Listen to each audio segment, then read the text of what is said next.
Hi అండి. For the first time నేనైతే మా పొలానికి నడిచి వెళ్తున్నాను. మా హస్బెండ్‌కి వేరే వర్క్ ఉందని చెప్పి వెళ్ళిపోతే, మా పెద్దమ్మ, పెదనాన్నతో కలిసి అయితే పొలానికి వెళ్తున్నా. ఇంతకీ ఎందుకు వెళ్తున్నాను అని అనుకుంటున్నారా? చెప్పే కంటే చూపిస్తే బావుంటది కదా!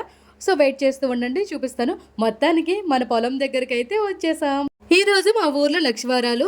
ఇక్కడ పక్క పొలంలో ఉన్న ఒక వరిదుబ్బుని తీసుకొచ్చి, మన పొలంలో ఉన్న 2 వరిదుబ్బులకి కలిపి కడతారు. దీన్నే మొన కలపడం అంటారు.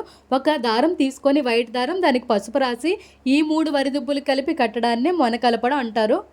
ఇక్కడ వరి పంట అంటే గౌరీదేవి కదా! సో, మనం గౌరీదేవిని పూజిస్తున్నట్లుగా ఇక్కడ గౌరీదేవిని పసుపు, కుంకుమ, పువ్వులు, పాలు, బెల్లం, అగరబత్తులు, అక్షింతలు వేసైతే పూజ చేస్తున్నాం. ఫైనల్‌గా బొట్టు కూడా పెట్టేసుకున్నాం. సో, ఈ విధంగా మేమైతే పూజ చేసుకున్నాం. పంటకి ఎటువంటి నష్టం రాకుండా బాగా పండాలని చెప్పి మనం గౌరీదేవికి అయితే పూజ చేస్తాం. సూర్యుడేమో బగబగా మండిపోతున్నాడు. బట్ గ్రీనరీగా బాగుంది కదా! ఇంకా మంచి మంచి వీడియోస్‌తో అయితే మీ ముందుకు వచ్చేస్తాను. ఇంకా మన ఛానల్ సబ్స్క్రైబ్ చేసుకునే వాళ్ళు ఉన్నట్లయితే సబ్స్క్రైబ్ చేసుకోండి.